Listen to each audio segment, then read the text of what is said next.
헤이업 김남국입니다. 금일 ABL 바이오의 주가가 상승하는 모습을 확인하실 수 있으셨을 겁니다. 이 주가 상승 이유로는 시청자분들도 다들 아실 텐데요. 미국 머크사의 치료제 병역요법 계약 이슈가 올라오면서 상승을 했죠. 이 부분 제가 봤을 때 이 내용이 ABL 바이오에 중요하게 받아들여질 내용인지 조금은 의심이 생기긴 합니다. 그래서 오늘은 해당 이슈에 관련해서 머크사와 어떤 내용을 함께 하는지 같이 알아보고 우리가 왜 주의를 해야 되는지까지 말씀을 드리도록 하겠습니다. 먼저 이 기사 헤드라인을 보시면 ABL 바이오 MSD와 ABL 103 키트루다를 병용 임상 협력을 한다라고 나와 있는데, 소제목으로는 이 MSD에서 ABL 103 병용요법 임상 평가를 위해서 키트루다를 무상 공급을 한다고 합니다. 또 거기에 4-1 BB 기반 이중항체로 자체 플랫폼 글래바디 T를 적용을 한다고 하는데, 좀 내용을 자세히 봐봐야 되겠죠? 내용을 보시면 이 전이성 고형암 환자를 대상으로 이 ABL103과 MSD의 면역항암제 키트루다 병용요법을 평가하기 위한 임상시험 협력, 이 임상시험 협력에 대한 공급 계약을 체결을 했다고 2일날 밝혔습니다. 오늘이죠. 결국에는 이 임상시험이 메인이 되는 건데요. 근데 여기서 가장 중요한 부분을 좀 체크하고 넘어가면, 먼저 계약이 진행이 되고 1비상, 2상을 진행할 예정인데 아직까지 임상의 결과는 나오지 않았기 때문에 당연히 여기서 우리는 중간 결과나 이후의 효능적인 면들이 중요하게 작용할 거라고 좀 말씀을 드릴 수 있겠습니다. 당연한 말일 수 있겠지만 이 부분에 대해서 제가 뒤에서 말씀을 드릴 거고, 오늘 이슈가 됐던 이유 중 하나라고 볼 수 있는 게 이 미국 머크사와 계약을 맺었다는 것도 우리가 눈여겨봐야 되는 이유 중에 하나인데, 이 머크사는 미국에 있는 기업으로 이 주요 제품으로 판매되는 약물이 항암제인 이 키트루다입니다. 이 키트루다는 작년에 250억 11만 달러의 매출을 올렸는데, 이게 머크 전체 매출의 절반에 해당하는 금액입니다. 그렇다면 이 키트루다 자체가 항암 시장에서는 굉장히 중요하다고 생각되는 부분인데, 면역 항암제 시장에서 이 15.5%의 점유율을 가지고 있고, 이런 약물을 ABL 바이오의 약물과 병용요법을 통해서 효능을 한층 더 높이려는 모습으로 보여집니다. 그렇다면 이 두 약물을 병용해서 사용을 한다면 어떤 장점이 있는지도 확인을 해봐야 되겠죠. 이 첫 번째로는 모든 질병의 중요한 부분이긴 하지만 이 항암 치료제에 있어서 가장 중요한 건 이 생존기간 연장이 얼마나 더 길어지냐가 큰 관건이 될 수 있다고 볼 수 있겠는데요. 이전 임상을 통해서 이 생존기간을 4개월 연장할 수 있는 효과를 입증을 했고, 단독으로 사용했을 때보다 면역 반응을 강화하면서 이 치료 효과를 극대화하는 데 기여를 할 수가 있었습니다. 게다가 이 환자들에게 높은 반응률을 보여줬는데 15.6%의 완전 반응, 그리고 57.8%의 부분 반응을 나타내면서 이 전체 반응률 73.3%의 수치를 나타냈습니다. ABL 바이오 이전에도 이 병용요법을 통한 이슈는 제약 바이오 부분에서 여러 차례 사례가 있었는데, 이런 부분에서 결국에는 추후 상승 모멘텀으로 작용할 수 있는 부분은 중간 결과 발표에 따라서 주가 또한 움직임을 보여준다는 거죠.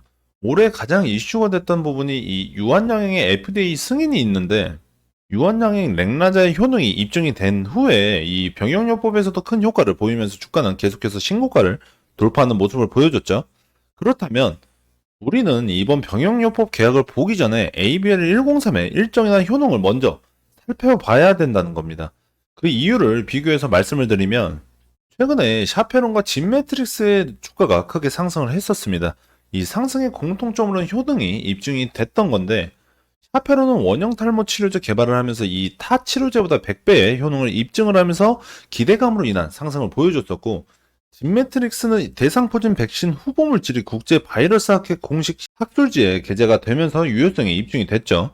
이처럼 결국에는 병역요법으로 인해서 임상 통과 확률이 높아질 수는 있겠지만 기존 약물의 효능을 입증하는 게 먼저라는 겁니다. ABL 바이오 또한 이 기존의 전임상에서의 효능은 입증은 됐으니 이후 일상 임상에서의 효능이 긍정적인 모습을 어느 정도 비춰주는 게 이후에 있을 상승 모멘텀을 확인할 수 있을 거라 생각이 됩니다. 그래서 이 글로벌 빅파마의 계약에 국한되지 않은 시점으로 바라보는 게 더 맞지 않나라고 생각을 해볼 수 있겠죠. 또 이 머크사는 이 키트루다를 병역요법으로 한 연구가 처음이 아닌데요. 이전에 한미약품과도 같은 계약을 맺었었습니다. 현재 이 머크와 한미약품 병역요법 임상 일상 진행 중인 상황인데, 이 내용을 좀 생각을 해보면 같은 회사의 같은 제품을 병역요법으로 임상을 진행을 한다는 건 더 좋은 약물을 찾는다는 거겠죠. 여기서 우리는 이 한미약품과 ABL 바이오의 경쟁 구도를 그려가면서 두 회사의 항암 치료제 효능을 비교 관찰할 필요성은 있다고 생각이 됩니다. 이 ABL103은 종양항원과 이 면역 조절 단백질을 타겟으로 하는데 항암 치료에 가장 중요하게 작용하는 이 면역 조절 단백질 형성을 유도를 해서 이 T세포를 활성화합니다. 또 기존의 면역 항암제는 전체 환자의 20%에만 효과를 보인 반면에 이 ABL103은 더 높은 수치를 입증을 하면서 환자에게 장기적인 보호 효과를 기대할 수 있게 하는 약물이죠. 이 ABL103의 단독 임상은 미국과 한국에서 일상 진행 중이고 첫 환자 투여가 완료된 상태입니다. 여기에서 이 용량 증량을 통해서 효과 입증이 된다면 이후의 임상 진행도 수월히 진행이 된다고 볼 수 있겠죠. 그렇다면 이 병역요법에서도 효능이 긍정적으로 나올 것으로 감안을 한다면 이번 키트루다의 병역요법에 대한 부분도 좀 기대를 해볼 수가 있겠죠. 하지만 우리가 유의해야 될 점은 이 임상 자체가 통과되는 확률이 현저히 적다라는 점, 그리고 이 한미약품의 효능이 더 일찍 발표가 되고 긍정적으로 나온다면 이 기대감으로 인한 상승분은 반납을 할 수 있다라는 것은 염두를 해두셔야 되고, 또 아직 임상이 어느 정도 중간 결과가 긍정적으로 나와줘야만 이후에 이상 임상 시험 진행과 더 나아가서 기술 이전이나 FDA 승인까지도 기대를 해볼 수 있겠습니다. 차트를 보시면 금일 이슈로 인한 상승을 확인하실 수 있는데요. 이 고점과 저점을 계속 올려가면서 우상향하는 모습을 보여주고 있습니다. 8월 29일 이 긴 꼬리 음봉이 나오는데 신고가 돌파 당시에는 이 거래량이 동반이 됐었습니다.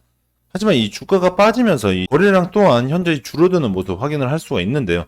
여기서 어느 정도의 거래량이 동반이 되는 모습을 보여준다면 이후에 주가도 이 저항 라인까지 좀 열려 있다고 볼 수 있겠습니다.